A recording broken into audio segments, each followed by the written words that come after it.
कभी सोचा है जीवन में इतने विरोधाभास क्यों हैं? एक तरफ जन्म है तो दूसरी तरफ मृत्यु, एक तरफ शरीर है तो दूसरी तरफ आत्मा, एक ओर वासना खींचती है तो दूसरी ओर वैराग्य पुकारता है। क्या ये सच में एक दूसरे के दुश्मन हैं, या फिर इनके बीच कोई ऐसा रहस्य छिपा है जिसे हम आज तक समझ ही नहीं पाए?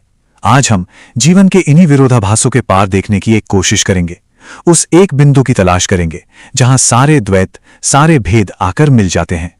सोचिए जरा, ये सवाल हमारी सदियों पुरानी धारणाओं, हमारी नैतिकता की जड़ों को हिला देता है। क्या ये वाकई संभव है कि जिसे हम पाप समझते आए हैं, पुण्य का असली बीज उसी में हो?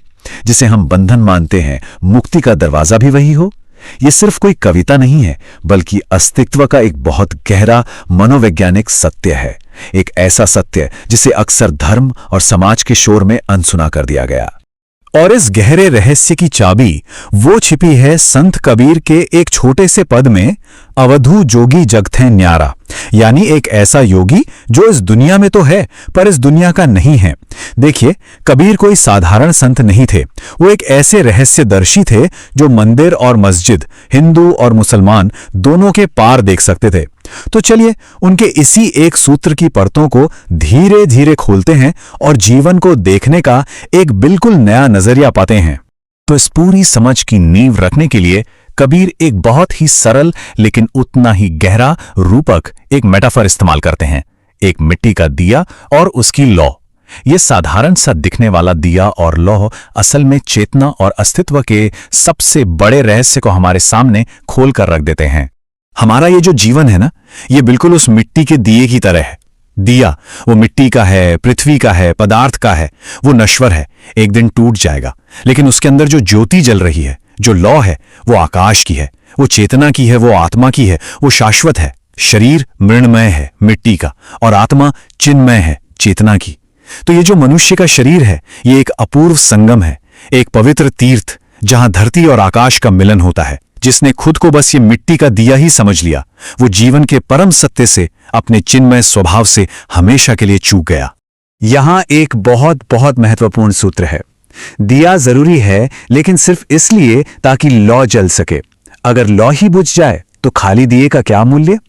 इसी तरह अगर चेतना की, उस आकाश की, उस परमात्मा की स्मृति बनी रहे, अगर वो लौ लगातार ऊपर की ओर अपने स्रोत की तरफ उठती रहे, तो यही शरीर, यही मिट्टी का दिया एक सीढ़ी बन जाता है। जिन्होंने आत्मा को जाना वो शरीर को धन्यवाद दे सकें।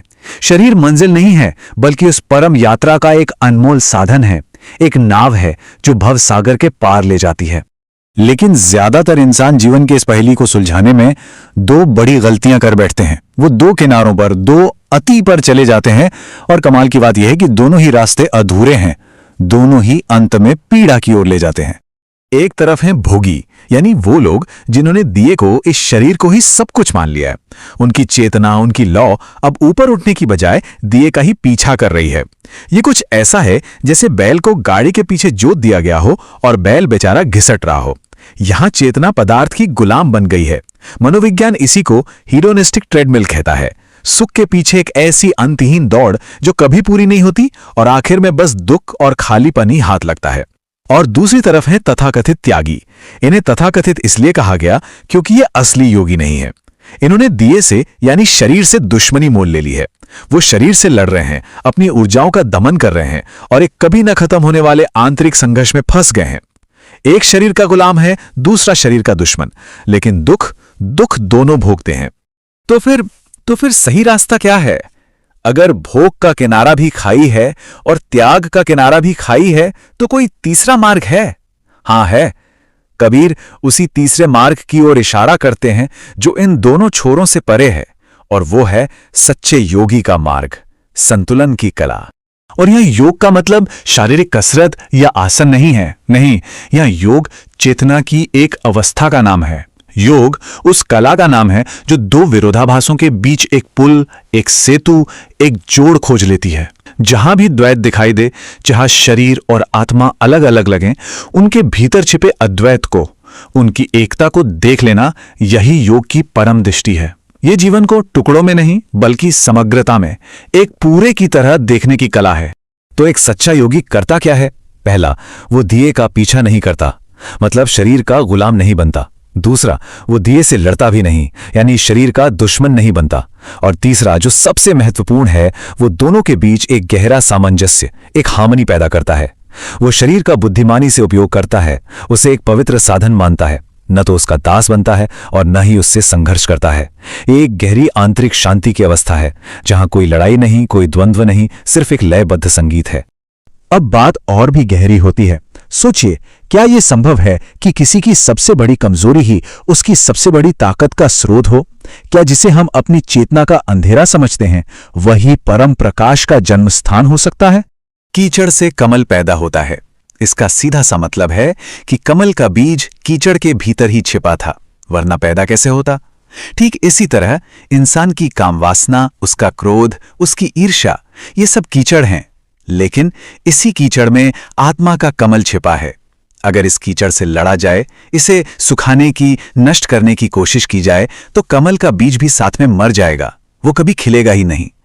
ये ऊर्जाएं पाप नहीं है जिन्हें खत्म करना है, ये तो कच्ची रॉ एनर्जी है जिसे रूपांतरित करना है, ट्रांसफॉर्म करना है।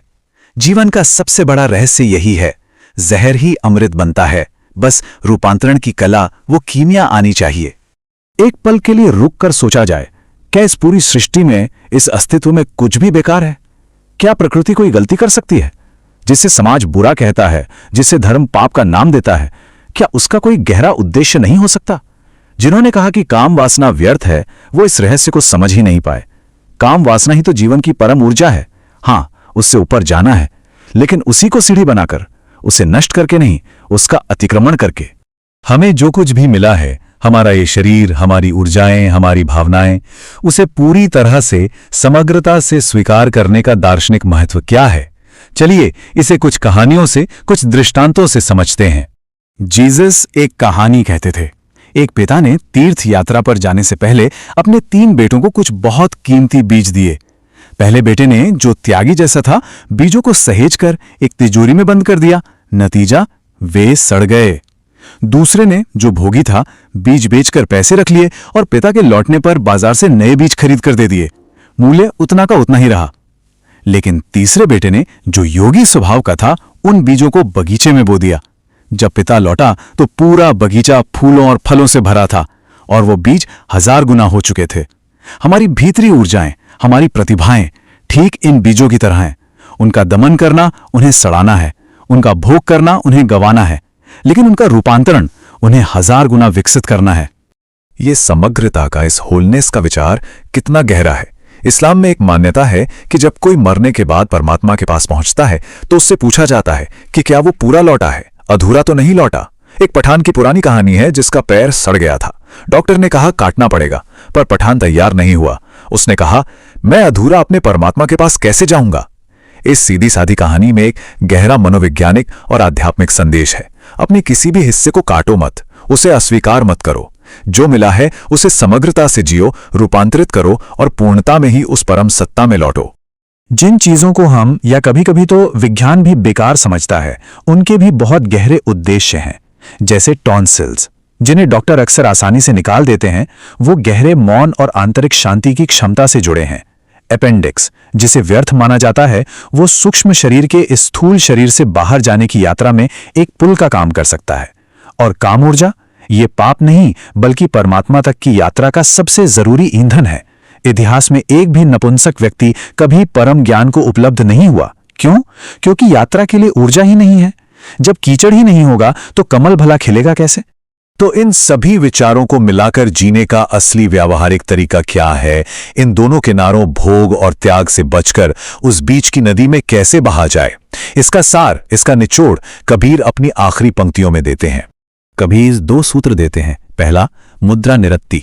इसका अर्थ है गैर अति का आसन, यानी किसी भी छोर को न चुनना, ठीक मध्य में खड़े होने की कला।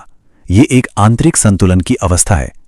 और दूसरा, श्रुति कर सींगी, यानी जागरूकता का वाद्य, हर पल सचेत रहने का होश, पूर्ण और जागृत रहने का अभ्यास।